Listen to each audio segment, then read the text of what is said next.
आइए इस विश्लेषण में हिंदी साहित्य के एक बहुत ही प्रभावशाली हस्ताक्षर विद्यापति की गहरी और समृद्ध विरासत पर नजर डालते हैं।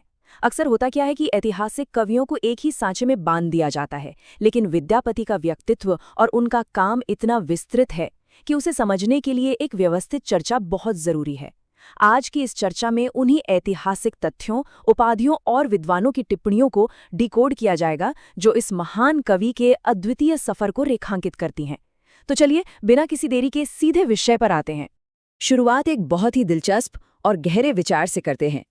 डॉक्टर बच्चन सिंह का एक प्रसिद्ध कथन है कि विद्यापति का प्रेम न तो रोमांटिक कवियों की तरह बिल्कुल हवा हवाई या ख्याली है और न ही भक्तों की तरह पूरी तरह से ईश्वरीय। उन्होंने विद्यापति को अपरूप यानी एक बिल्कुल ही अनोखे, अद्वितीय सौंदर्य का कवि माना है। इसका मतलब क्या है? मतलब ये कि इनकी कविताओं में जो श्रृंगार है, जो भावनाएं हैं, वो इतनी यथार्थवादी और अलग हैं कि उन्हें किसी भी बनी बनाई परंपरा के सांचे में फिट नहीं किया जा सकता। उनका साहित्य प्रेम को एक एकदम नई, सांसारिक लेकिन बेहद खूबसूरत दृष्टि से पेश करता है। चलिए अब आगे बढ़ते हैं विद्यापति के जीवन और उनकी ऐतिहासिक पृष्ठभूमि की ओर। अगर उनके ऐतिहासिक जीवन काल की बात की जाए तो सर्वमान्य मत यही है कि उनका जन्म 1350 ईस्वी के आसपास बिहार के दरभंगा जिले के विस्पी गांव में हुआ था और उनका निधन 1460 ईस्वी में हुआ। देखा जाए तो ये एक बहुत ही लंबा और ऐतिहासिक रूप से अहम दौर था। अब प्रतिभा तो उन्हें विरासत में ही मिल गई थी। उनके पिता गणपति ठाकुर खुद इतने विद्वान थे कि उन्हें योगेश्वर की उपाधि मिली हुई थी और इसी मजबूत पारिवारिक नींव को तराशने का काम किया उनके गुरु पंडित हरि मिश्र ने। इन्हीं के मार्गदर्शन में विद्यापति की प्रतिभा पूरी तरह निखरकर दुनिया के सामने आई। अब साहित्य के इतिहास में एक चीज बड़ी अहम होती है, राजाओं का संरक्षण।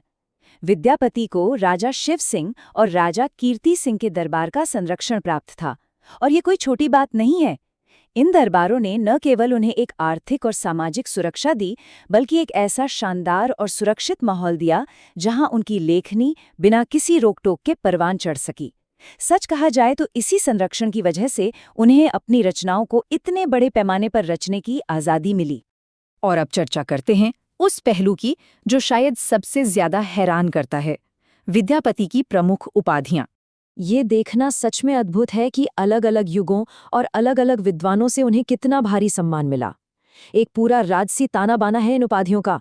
सबसे मशहूर उपाधि मैथिल कोकिल उन्हें मिथिला के विद्वानों ने दी थी। वहीं महान आलोचक आचार्य हजारी प्रसाद द्विवेदी ने जब उनके विराट व्यक्तित्व को देखा तो उन्हें पंचानन कह डाला। जैसा कि हमने अभी थोड़ी देर पहले देखा, डॉक्टर बच्चन सिंह ने उन्हें जातीय कवि और अपरूप का कवि माना है। और तो और उनके आश्रयदाता राजा शिव सिंह ने उनकी कला से मुग्ध होकर उन्हें अभिनव जयदेव की उपाधि से नवाजा। ये साफ दिखाता है कि उनकी प्रतिभा का लोहा हर युग में माना गया। और अगर इन उपाधियों के असल पैमाने को समझना हो तो बस इस एक आंकड़े पर गौर कीजिए। इतिहासकार डॉक्टर रामकुमार वर्मा के ऐतिहासिक दस्तावेजीकरण के मुताबिक विद्यापति को उनके इस असाधारण काम के लिए पूरे 16 अलग अलग उपाधियों से सम्मानित किया गया था। जी हाँ, 16। साहित्य के इतिहास में किसी एक कवि को इतनी उपाधियां मिलना सचमुच एक बहुत ही दुर्लभ और विस्मयकारी बात है।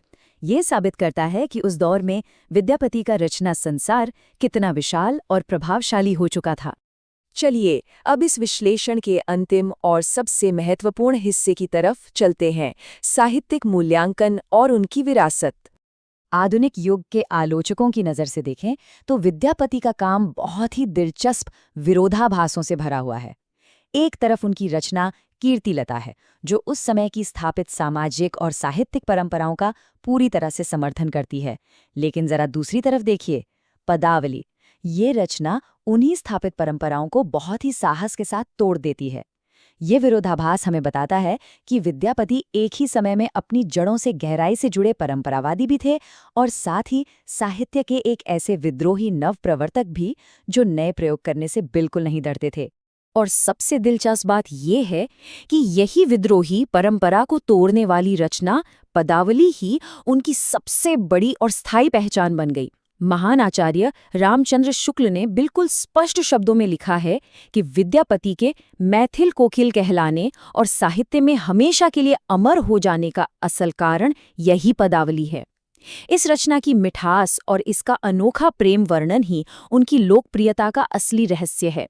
ये हमें सिखाता है कि किसी भी रचनाकार की सबसे साहसिक कृति ही अक्सर इतिहास में सबसे गहरी छाप छोड़ती है। इस विश्लेषण को समेटते हुए एक बहुत ही विचारोत्तेजक प्रश्न सामने आता है। क्या अपरूप के ये अद्वितीय कवि आज भी आधुनिक साहित्यिक परंपराओं को चुनौती देते हैं? क्योंकि विद्यापति का साहित्य सिर्फ इतिहास की पुरानी किताबों में कैद नहीं है। आज के समय में भी सुंदरता और प्रेम को लेकर उनकी समझ, उनका परंपराओं को मानना और फिर उन्हें तोड़ना, ये सब हमें गहराई से सोचने पर मजबूर कर देता है। एक ऐसा कवि जिसने 16 उपाधियां धारण की, उसकी गूंज सदियों बाद भी उतनी ही साफ सुनाई देती है।